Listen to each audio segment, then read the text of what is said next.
Hello, everybody, and here we are at another episode or interview on the Art of Intervention Project Summit, where we're creating resources for families, individuals, and professionals, talking about going from addiction to living a transformed life. And we're going to talk a lot about a great new topic today with Cory Carlson. So, Cory, tell us a little bit about kind of who you are and what you do these days, and then we'll dive a little bit into your story. Awesome. Well, Rob, thank you very much for having me. Appreciate it. Excited to share this with your audience. As Rob mentioned, my name is Cory Carlson. I had a corporate career for about 20 years that took me to three different cities and was a civil engineer by degree, and then eventually got into selling and business development for civil engineering type products. Was an executive, and just we'll unpack it a lot more during this call, but got in over my head. I needed help. My work-life balance was way out of whack. I was managing people older than me. I had even leapfrogged my old boss. So it was just a lot going on. I was taking my identity to work, needed help. And in that, my boss recommended hiring an executive coach. So I hired an executive coach, used an executive coach an hour a week for about 3.5 years. And in that, I took one other corporate move, which we can talk about. But as I was leading these individuals, using this content, seeing them change, and it not only affirmed the transformation I had in my own life, I saw it with them. I was like, I want to do this for a living. So for a living, I'm an executive coach. I work with executives, business owners, and mid-level managers as well to help them break free of that identity taking to work and having transformation. Yeah, so let's talk about this word or this phrase called a workaholism that you see in a lot of executives and everything, and how that really impacts not only them, but their families. Mm-hmm. Yeah, absolutely. I think what's interesting about the word workaholism is I think everyone would deny that they are, and I'm sure that's the same true of any holism that's tied to the end of a word. But I know, especially with work, it's my job. It's what I got to do. I'm the provider for my family. I'm not a workaholic. I mean, this is what I have to do. My company's demanding, or it's almost the end of the month, or it's the end of the quarter. I have to do this. It's part of survival. It's part of providing for my family. And so the first is really they don't understand the workaholism word and that they're guilty of it. I don't think it's a denial from the standpoint of necessarily, pushing away like that's not me. I think it's just a denial out of ignorance of we're all like this. So as I start to work with executives, and what we find is most of their excuses for not doing things have to come to work.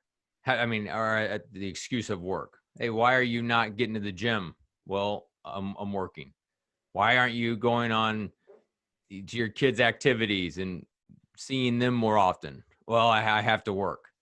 And so when you start seeing that as just the overall excuse, that would define what workaholism is, for Yeah, sure. well, it's a great reason to do it, because I mean, look at what all we've acquired, and now we have to pay for all this stuff, and you get to do these things. So I got to get these things done, and it becomes, you mentioned a word earlier, your identity.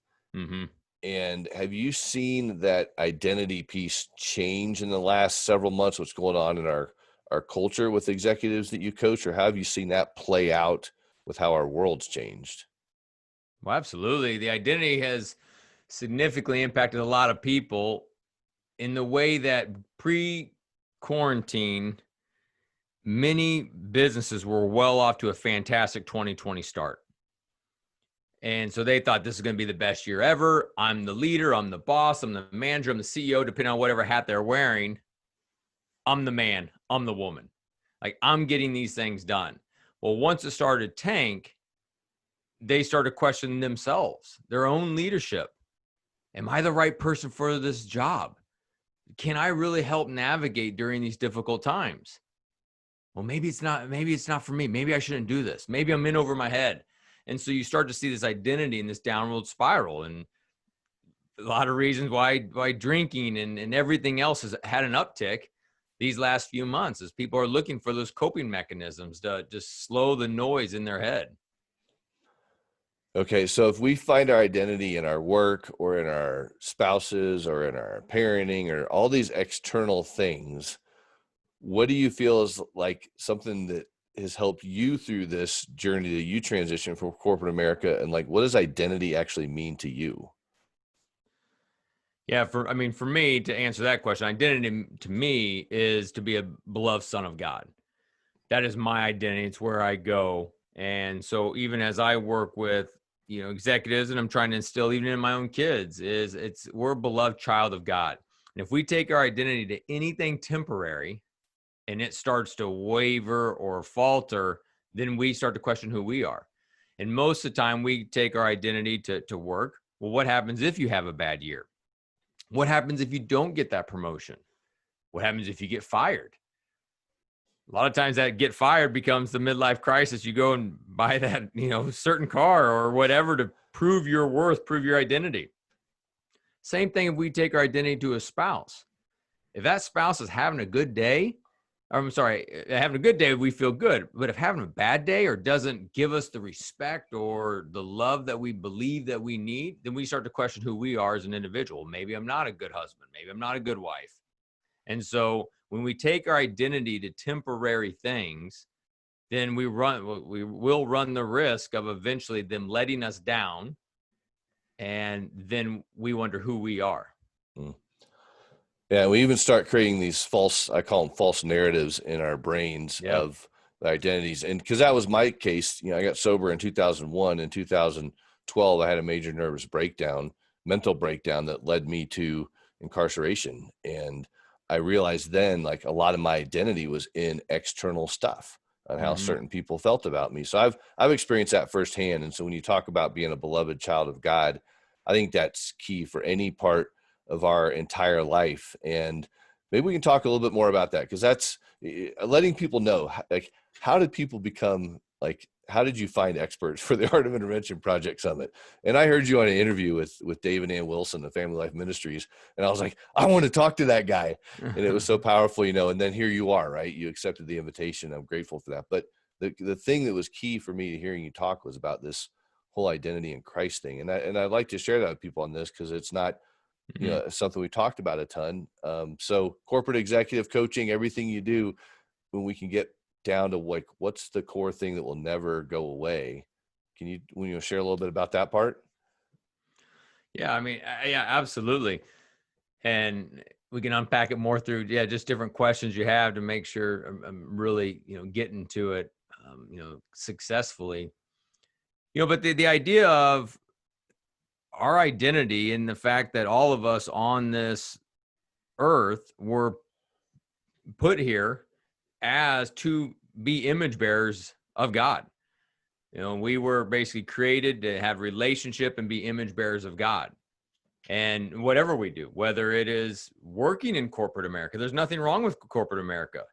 There's, or whether it's working in hospitals or it's working in education, it's our identity is being a beloved son or daughter of Christ. And then from there, once we understand our identity, then we can go out into the mission field, if you will, and live out our mission and what our life is and live out our purpose. And in whatever vehicle that looks like for each of us that are listening.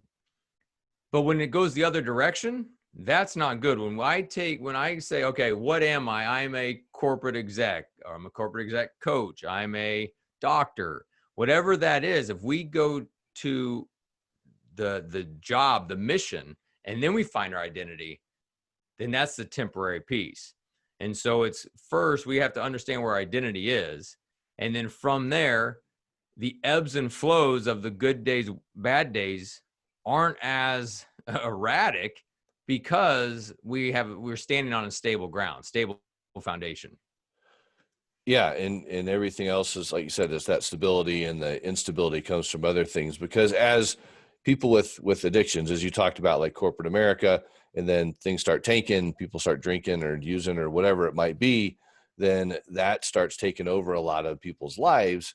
And inside of that is a lot of shame and a lot of guilt that people experience in their own life. So when you are in your coaching realm, working with clients, do you see kind of shame and guilt and regret coming from how much work people are doing and neglecting the other things that are important in their life? Absolutely. You know, what's interesting, as you were talking, made me kind of prompted to share another piece of that that also answers that, is when you are operating and realizing your identity as a beloved son or daughter of God, then you can work from a place of approval as opposed to for approval. So if I can go to this interview, if I can go to conversations with clients or with my spouse from a place of approval, knowing that I am loved, knowing that I'm forgiven for who I am already in my brokenness, that's a whole nother ball game. If I'm coming from there with a level of confidence, still humility. Now we're not talking about arrogance, but a sense of security that I am loved even in my brokenness. And that's been a game changer, that phrase, if I can work from approval as opposed to for approval. Because if we're just running to temporary things, whether they're jobs or whether, like in your story and other stories of drugs or temporary things, we're going to for approval. It'll make me feel better. I'll get that dopamine hit. I'll get that high. Same thing with the work piece. So that's been significant for me to think through that phrase.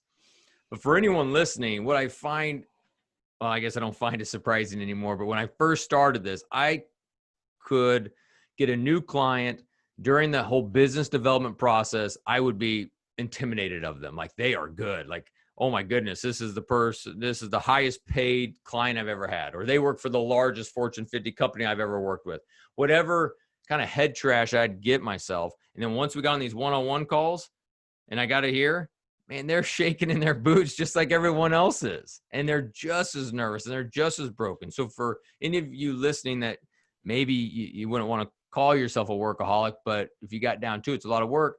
Every single person I ever talked to are operating from that place of fear, of some shame. I'm not good enough. Am I the right leader? I'm fearful that maybe we're not going to have the best year ever. And know that you're not alone. Everyone is feeling that way, no matter if they're making, 2, 3x what you make or what. So dial back those hours, dial back that identity from it, because I'm telling you, you're not alone. Everyone's feeling that way, that it's this chase that we'll never get to. Do you feel like most people come to you for help because an executive team is saying, hey, you need to go see someone to get some help? Or do you feel like they're coming to you because they really, truly want to figure out what's going on?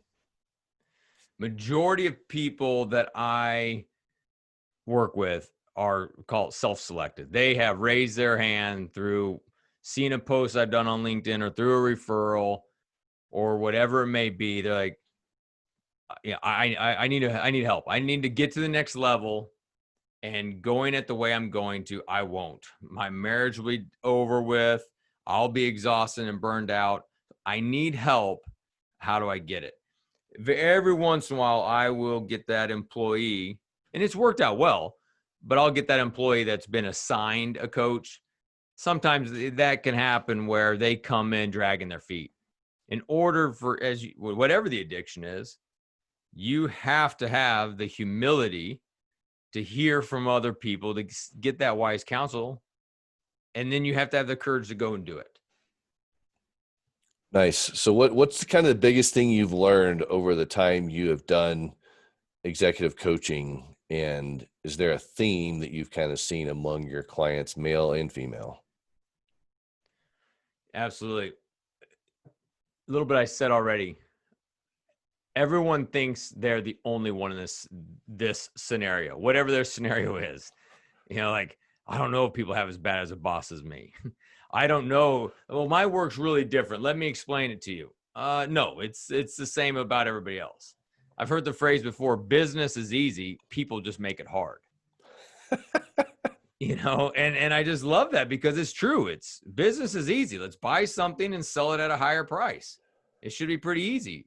But what ends up happening is your coworker shows up in a bad mood. Your boss is in a bad mood. Maybe your boss is stressed because their money's not doing well, and they're afraid about their high mortgage and their boat payment and whatever it may be. So they're bringing the heat to work because they're worried about their own money.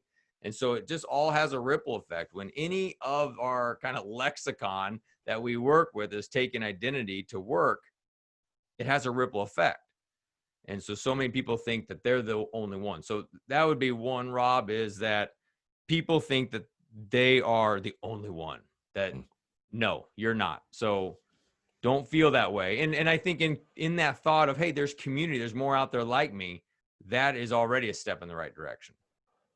Then the next piece is the fact that everyone starts to realize through the coaching, through working with them, is people realize they're broken. They're not perfect. And that's okay. That is absolutely okay. There's no one that's a perfect leader out there. Yeah, there's better leaders than others, but there's no perfect leader. They all screw up. They've still missed deadlines. They wish they would have communicated something better. And so give yourself grace to know that it's okay. And I believe, yes, there are some people that get overhired their competency level. But I believe many people in their leadership position are put there for such a time as this. So give yourself confidence that you're at the right place. Let's figure out where we got to learn, what we got to do to keep going. And I think just some of those communications really break through a lot of people just getting like in lockdown mode. Yeah, lockdown mode. That holds a lot of weight when you say that word. So when people come see you, I'm curious, what can they expect in kind of like the early stages as you're unpacking this?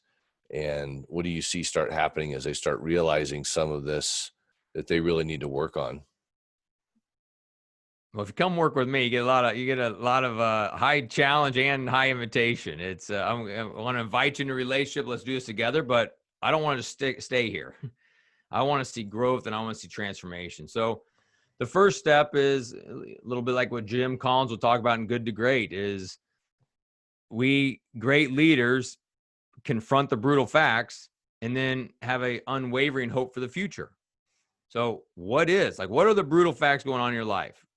I work too much. My time management's awful. I need to lose 10 pounds. You know, whatever's kind of keeping you up at night. And once we identify what those things are, then let's start working towards getting breakthrough in them. Identify the ones that are the biggest pain points and let's start going.